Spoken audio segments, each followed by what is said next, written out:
I'd like to introduce a guest to you, if I could. If you cast your mind back to the time before all this began, a French philosopher called Bernard-Henri Levy, who was in Egypt during the Egyptian Revolution, came to Libya because he said that he saw the potential for Gaddafi wreaking terrible havoc against his own people. He then phoned the French president, Nicolas Sarkozy, and helped persuade France to begin the armed war against Gaddafi's regime. He's now come back to Benghazi, and he's with me now. Monsieur Henri Levy, thank you very much indeed for your time. Why, first of all, did you come back to Benghazi now?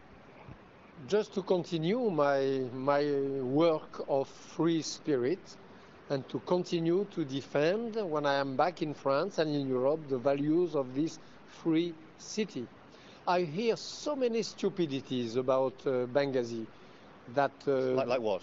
That the National Council is not a really democratic one, that Al-Qaeda is present in the ranks of the freedom fighters of Benghazi. So I decided to come back to continue my investigation and to find out what is true or false, and actually it is false in these sort of allegations. You obviously persuaded President Sarkozy that this was a noble and just conflict against a despotic ruler, and yet over the course of time, clearly since then, it's become very evident that members really don't agree.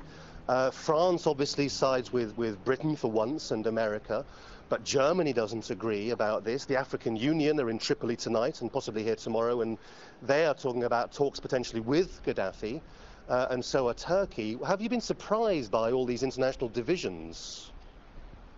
Not only surprised, it is a shame. It is a shame. The attitude of Germany was a shame.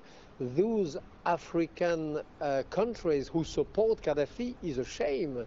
The attitude of Algeria, who delivers some pickup through the border to help the mercenaries of Gaddafi, is a shame.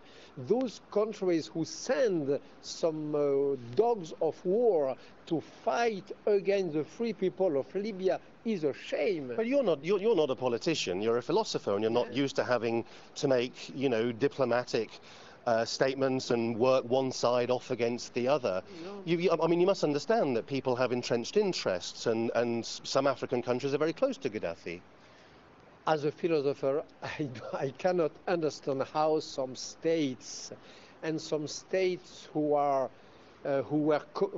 under colonization, who freed themselves from colonization, can back Gaddafi, who is just a killer, who is a murderer, whose son promised to this country some rivers of blood.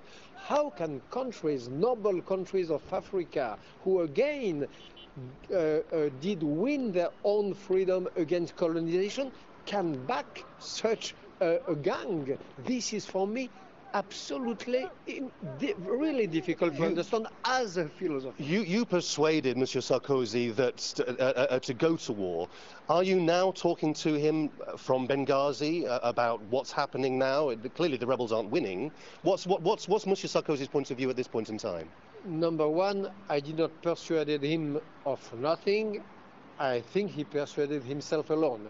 Number two, I did not think that we had to go to war.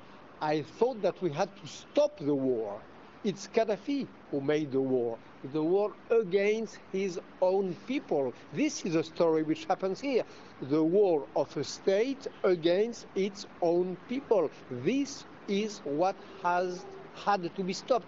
I was this morning at the very location. We're almost out of time, so please be quick if you can. I was at the very spot where the tanks of Gaddafi arrived at the doors of Benghazi, and where the planes of Sarkozy stopped them.